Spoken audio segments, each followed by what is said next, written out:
మనకి ఎయిర్లైన్స్ లాంటి వాటిట్లో సరిగ్గా గనక పట్టుబడితే ఎట్లా ఉంటుంది? చైనాలో జరిగినటువంటి ఒక సంఘటన. ఒక ప్రయాణికుడు ఫ్లైట్లో ఎక్కాడు, కూర్చున్నాడు. తర్వాతన వెనకాల ఏదో తీయబోతే ఒక సూది గుచ్చుకుంది. అది ఇంజెక్షన్ సూది.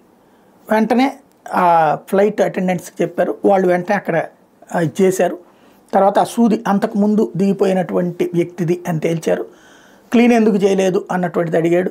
వెంటనే దానికి సారీ చెప్తూ అతని ఛార్జీ డబ్బులు ఏదైతే ఉందో అది ఇచ్చేశారు, ప్లస్ కొంత పరిహారం ఇచ్చారు. బట్ అతను మాత్రం దీనివల్ల నేను మానసికంగా వ్యధకు గురయ్యాను అంటూ కోర్టులో కేసు వేస్తే 15 లక్షల రూపాయల పరిహారాన్ని ఇవ్వమని చెప్పి ఆదేశించి, ఇది చైనాలో జరిగింది.